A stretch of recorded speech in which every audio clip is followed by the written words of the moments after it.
when was the show I did recently where I was low energy? I think those people joined just to listen to the song and then they left, which is really funny. But anyways, like I'm not low energy, I'm just tired. So that should be okay. And the thing that's happening is a bunch of shit. So, as I wait for people to funnel in and stay, I want to talk about my health, which is kind of weird, but that's okay. I got a problem with my throat, and that is that it seizes up sometimes when I eat steak. Actually, with a lot of foods, but it's really bad with steak. And because of this, it's very interesting because what happens is like certain foods will seize up my throat and it'll like hurt, and I will attempt my body will attempt to involuntarily regurgitate it. Very gross, I know. And usually, as soon as all the food comes up, my throat releases and everything's fine, and I can eat and drink again. But with steak, sometimes with steak, what happens is my throat seizes up, and even though I get all the food up, it won't release. And the worst case scenario is my throat will stay seized up, and I can't eat or drink anything for like days, and like the muscles are all tight. My mouth constantly produces saliva. My saliva is all foamy and stuff. It's really weird. I should see a doctor. I've had this problem since I was like 12. This has been a very long-term thing with me. And I should go to a doctor about it. I did go to the ER with it in late 2019. The first time I ever sought out medical help with it. And it was a fucking miserable experience because it was like 11 p.m., right? It was late. And they triaged me. They took me back to a room at this ER. The doctor came, and I explained to the doctor, like, okay, I can't swallow. If I swallow, it gets stuck because my throat is seized. I can only breathe. I can't drink. I can't eat. And I shit you not, the doctor's response, I want you to guess what the doctor's response was. Just swallow. Just swallow. I fucking can't, you dickwad. And guess what? I swallowed, and it came up. I spat into a napkin to show him I can't swallow. And I told him, just give me an IV so I'm not dehydrated. Give me like a muscle relaxer so this shit releases. And he was like, well, I don't want to do that because I'm concerned you won't follow up because you've never been to a doctor about this. And first off, it's like, why the hell do you care? Meanwhile, as the doctor like comes back and forth, this accounting chick comes back. This account, like, they want me gone so fast. The doctor finally agrees to do something, but then when he leaves, like, the accounting chick is like, okay, you're discharged. And it's like, what the fuck? They could not get me out of there quick enough. And guess what? I got billed $1,000 for it because I don't have insurance because this is America. $1,000 to be rushed out the door and told to just swallow. I pay because I'm a dumbass. I paid $700 of it. I owe $300 left. I get a call from a place called the Central Portfolio something, right? They're a debt collector. And they call me up every couple of weeks, and I just ignore them. I just ignore them. They can sue me. They care that much. The steak does not matter. I usually eat well-done steaks. And it usually helps if I choose slowly and thoroughly and eat smaller bites. But it's gotten to the point where like I will eat a steak and it will be fine, but then just one random bite it will seize up. And I guess the problem has gotten worse now. Other foods will seize up my throat, but no other food will seize up my throat and keep it seized for a long time like steak does. And so it's gone to the point where, see, this happened Saturday is when this last happened. My dad comes up from Southern Kentucky like once every couple months, and we eat dinner at the steakhouse, right? And for the first time ever, my throat seized up when I was eating with my dad, and it never eats up when I eat at this restaurant. If I take steak home from this restaurant, it seizes up, but it doesn't seize up when I eat there. But this time, it seized up, and I got back from the restaurant. I went to my dad's truck. I got up as much as possible. But it wouldn't release. So I was really terrified. I had to leave early, which really made me upset. And finally, when I got home, it all came up and I was fine. It released. But I was really terrified that I would be stuck with this for a couple days. Thankfully, that wasn't the case. And so finally, I just had to tell my dad that we're just going to have to eat at like a pizza place now because these steaks are not cooperating with me. I do not have heartburn. I do not have heartburn. But whenever my throat seizes up and stays seized, it's always miserable because what happens is I can't eat or drink anything, right? And of course, because all these muscles are tight, my mouth is constantly producing saliva. It's hard to sleep, and so it gets really bad after like 36 hours because by that point, see, remember, like I can't drink anything. And my mouth is producing all this saliva, so I'm constantly losing fluids, and I can't take any more in. So I end up getting really dehydrated. I've never been so dehydrated that I've had to went to the ER. That's never happened. I did go to the ER that one time, but that was just because I was frustrated, not because I actually needed to. And it's really weird when you're like 48 hours dehydrated because like I guess because your ligaments and muscles aren't hydrated, like it's really hard to move. Like I tried walking to the mailbox after 2 days of it, and I just couldn't make it. I made it like a quarter of the way there, and I just had to turn around. It's really weird. But thankfully, the silver lining is that when my throat finally does release, anything I drink afterwards is like manna from heaven. It is. Or, guys, what's a liquid form of manna? Like holy water? The fountain of youth? I don't know. But it's always really good. I usually see I like drinks for me taste best when it's in the freezer, right? If it's like ice cold, not frozen, but ice cold. So usually what I'll do when my throat seizes up is I'll get some Pedialyte. I'll get blueberry or grape flavored Pedialyte. When it comes to the point where I'm confident my throat is about to release, I put it in the freezer.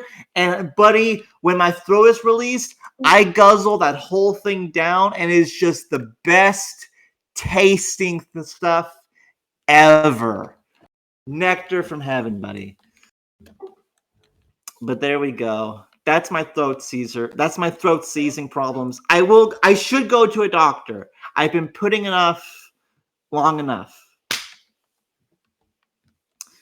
So there we go. That's my 10-minute introduction to this show. Let's talk about cope and seethe. So if you go down below this category to chat, there's a room called cope and seethe. And I've talked about it before, but I'll talk about it again. Fellas, if you ever see any good cope or seethe, screenshot it and post it in cope and seethe. It is really entertaining and fun to watch. There's lots of content in that room already if you want to go look. And it is just fun. And I'm seeing people organically like contribute, and that's funny. So I'm very pleased with Seeth and Cope, and I encourage all of you to check it out and to contribute to archiving various examples of politics and war, Cope and Seeth. For those who do not know the lingo, Seeth refers to like anger, seething anger, right? Cope is like trying to spin something the best way possible. It's okay, Kills Bop. You're here now. Okay, now let's talk about the game finally. So I am starting a new service for politics and war, and it's called Thalmor's Nuke Strike Service. And it works like this. Pay me $20 million, okay? Pay me $20 million. There's a forum thread in the free market section. Pay me $20 million and I will nuke whoever the fuck you want as long as they're in my range, okay? That's it. I already got one client and I will be launching that war tomorrow to nuke my first target. And I'm talking to a few other clients as well who are interested. I cannot drop 2 nukes on myself, but if I could, I would take you up on that offer. So fellas, and I will keep your information confidential, okay?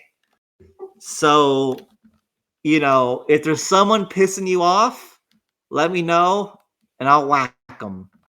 Someone building lots of infra and you want to see it burned, let me know, I'll whack them. You got a friend, you want to prank your friend, let me know and I'll whack them.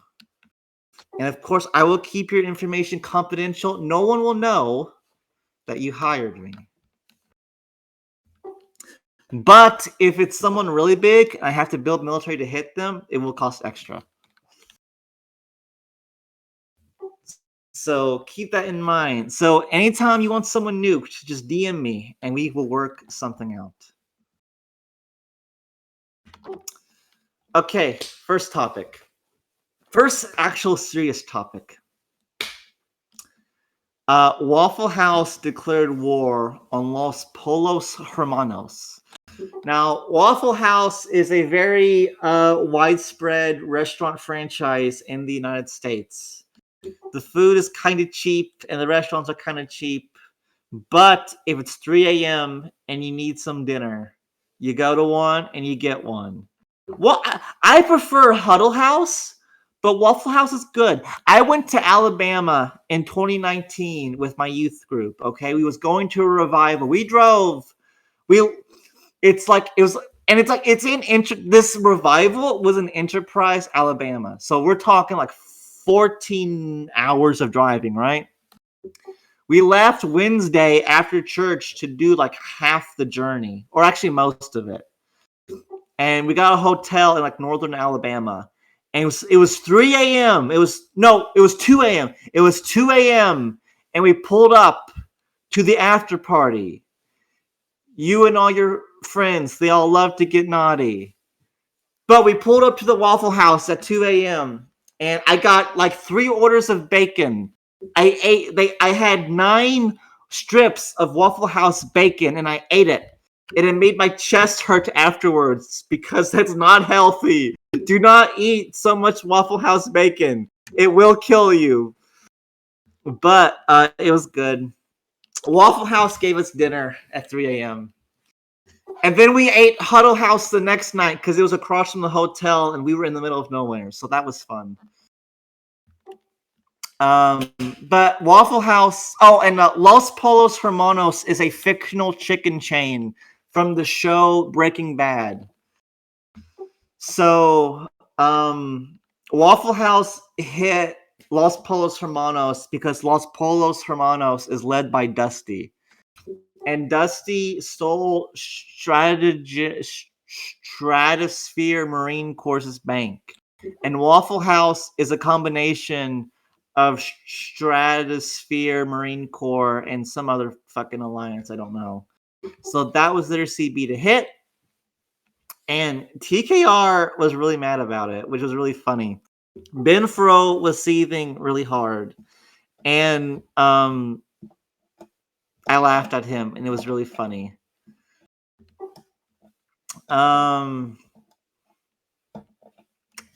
So Los Pollos Hermanos is a protectorate of what's they're called, the Order, right? And the Order and TKR, they're like that, man. They're best buds, right? And so, of course, seeing Los Pollos Hermanos gets hit is bothering the TKR because TKR, they want to be a big boy. They want to have their political empire, just like Rose. I don't think they do. They don't do as good job at it as Rose does, but they're trying. At least they're much better at fighting. I will say that they're much better at fighting than Rose is. Rose is better politically. TKR can square up. There's balance there, but it was really funny watching TKR people get mad about Los Polos Hermanos getting hit, and I got a dunk on Benfro. I got a good dunking on Benfro. That was funny, and you should have seen the salt. You got look, Lysander. You can't say that. You can't just say that. You got take some screenshots and post it in Seeth and Cope. Take some screenshots, post it in Seeth and Cope. So the argument from TKR people was that the hit on Los Polos Hermanos was bullshit because they're a tiny alliance. Waffle House is big. Waffle House is top 15. Los Polos Hermanos is like number 90, right? And so they were angry. They said their argument was that it was not classy and just all around bullshit that a big alliance like Waffle House would hit a small alliance like Los Polos Hermanos, while Los Polos Hermanos' protectorate and ally, the ally of their protectorate, were tied up in a dog pile. Which, okay, I guess. I mean, Waffle House are not like big, strong men for attacking Los Polos Hermanos, but attacking protectorates while attacking the losing side's protectorates is pretty common. Don't care about classy, just thought it was cowardly. I guess that's an alright. I guess that's an alright opinion. Would Waffle House hit Los Polos Hermanos if the global war wasn't going on? Probably not. Probably not. I think the CB holds up, but yeah, I mean there is the reality. Waffle House is big. Los Polos Hermanos is small.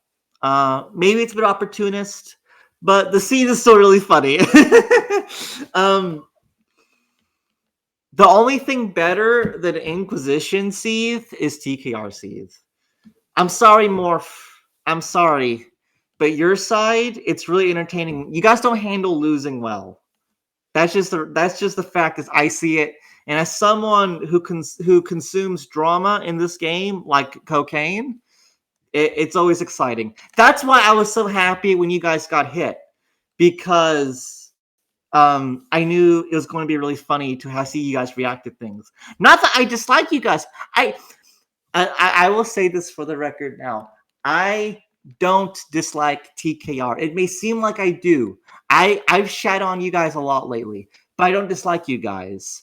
Maybe I dislike Hollywood as a whole, as a concept, but I don't specifically dislike TKR. You guys are just an easy target right now because of Hollywood and stuff. I shat on the Syndicate a lot last year. If you've been listening that long, anyone who's listening right now, and I didn't dislike them, and I still don't dislike them. Thalmor trying to make sure he doesn't get banned from joining TKR. They probably, I'm not sure if they would accept me. Yeah, Big Morph there. He put the equation. So I think that's it. I think that's all to cover with the Waffle House thing. There were some other parts of the CB, but I don't remember them. The biggest thing was that Dusty stole stratagems.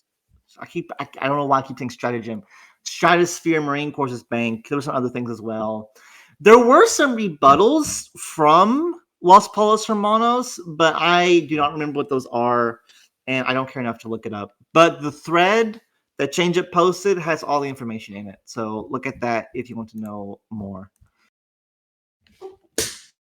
Black Skies over Black Skies. So Black Skies has had it really rough.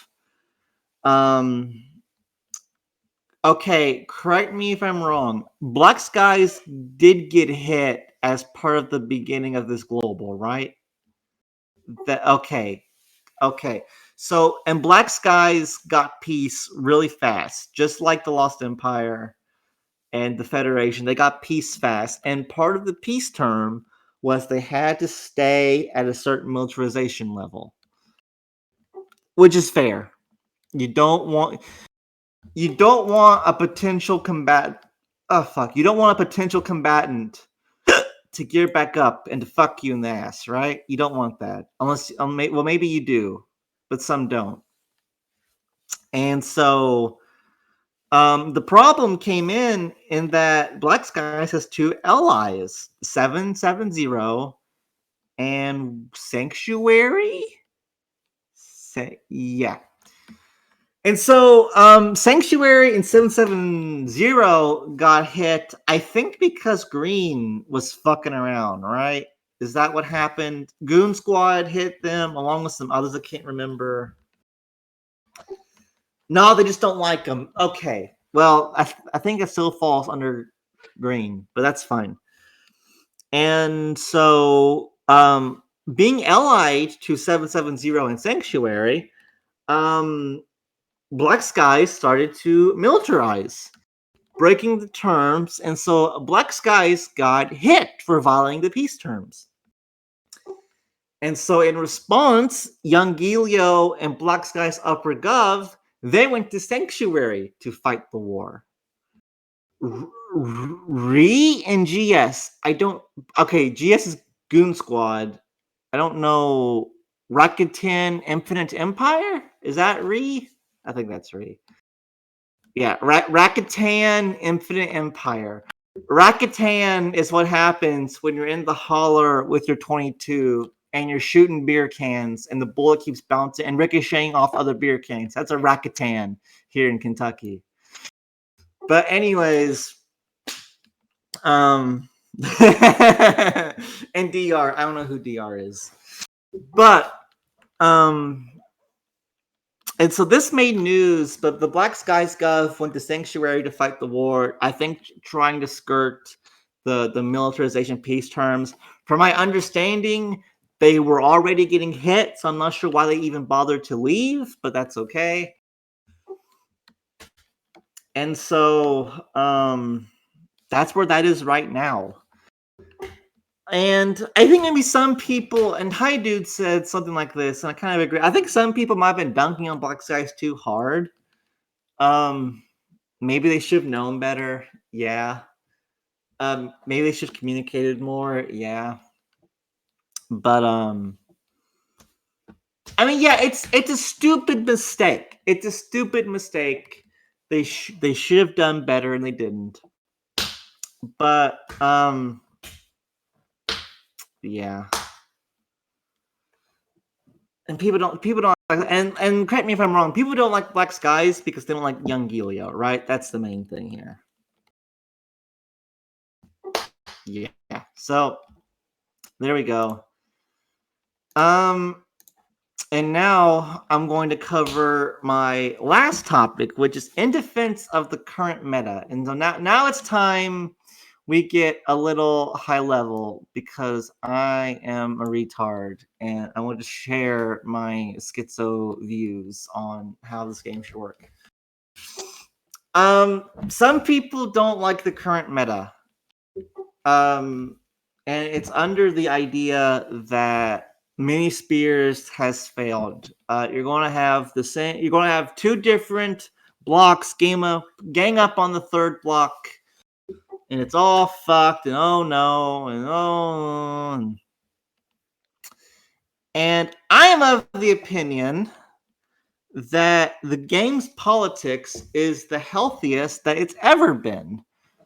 Maybe it's not good, but it's better than what the past has held. And I will explain my reasoning. I started I am an old fuck. An old fuck. I've been playing since January of 2015. Some of you were probably not even born when I first started playing this game. I was 17 when I started. Wow, I was a young kid. But anyways, what happened is basically in 2015 you had two sides. Well, it took a while to get to that point. But basically, for a long time, it was basically Rose and their allies. And remember, Rose is from Cybernation, so very old. And they were against Cindy Sphere, and the Syndicate and their allies, Cindy Sphere.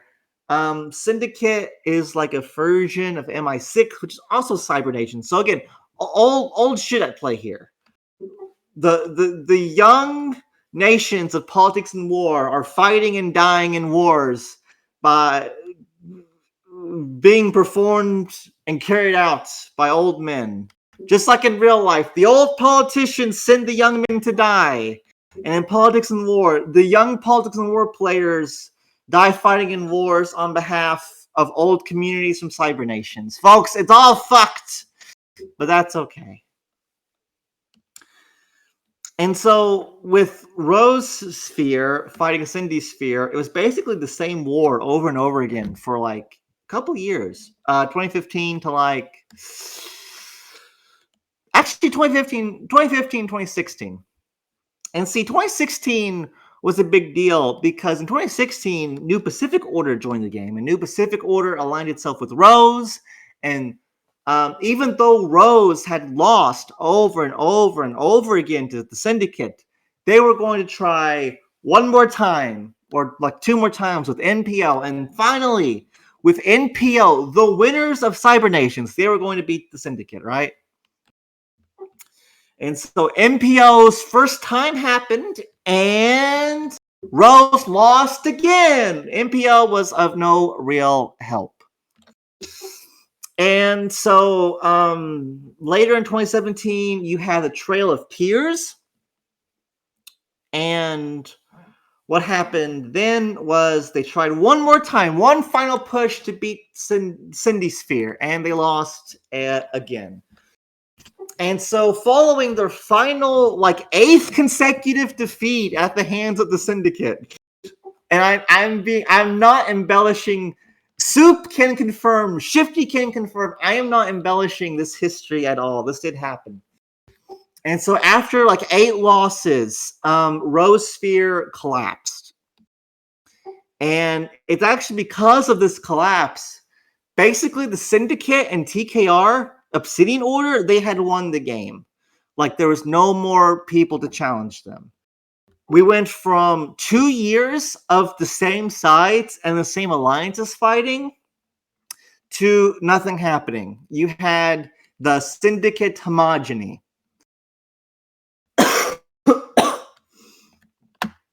TS kept dominating them because they were smarter and they just played better. It's like Darwinism, basically. This is why Emer Bargo talks so much shit, because the Syndicate really does have the history to back it up. At least until Duck Hunt, I guess, but whatever. And so this is how this state of the game with the Syndicate and Rose fighting it out, Rose basically giving up, and the Syndicate winning the game. That's how Inquisition formed. So we go to like January of 2017, right? Still old history, but we're coming closer and closer to today. And the Inquisition was, oh fuck, it was NPO, Black Knights, Cornerstone, and Viridian Entente? Or was it Zodiac? I don't remember. Okay, folks, this was 4.5 years ago. I don't know anything about anything. But Inquisition was formed, and Inquisition was going to take down the Syndicate. You had Black Knights broke off being allies with the Syndicate and TKR in 2017. They were going to form Inquisition. They were going to restore the balance of power. We were going to go from the Syndicate winning back to the bipolarity of Rose fighting the Syndicate. And so finally, fucking early 2017, that global happened. The one after Papers, Please, which wasn't a global, but I digress. And Inquisition lost. The Syndicate was once again undefeated, literally unstoppable. So the Syndicate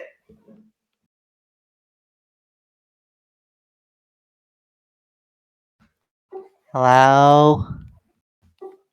Hello? Yeah, I can hear you. Awesome. Okay. Hillbilly said he couldn't hear me, so I don't know what's going on there. But anyways, I will continue forward. So the syndicate finally had an epiphany, which was these people keep attacking us because we're powerful. Let's stop being powerful and see if they go away. So the syndicate went paperless, which was a really, really, really big deal back then. And then I think it was basically, I'm trying to remember, was Rose friends with this Inquisition? I don't remember. But anyways, what would then follow throughout 2017 and 2018, basically until like 2019. So for the next like 2.5 years, it was kind of the same shit over and over again. The Syndicate was undefeated until Duck Hunt. It was TKR that got fucked in Nightfall. In fact, actually, I think the Syndicate fought against TKR in Nightfall. But anyways, for throughout 2017 and 2018 and until part of 2019, it was basically the same shit. It was Inquisition fighting not Inquisition. So we were back to bipolar. I cannot speak English, but that is okay. But it was actually worse because the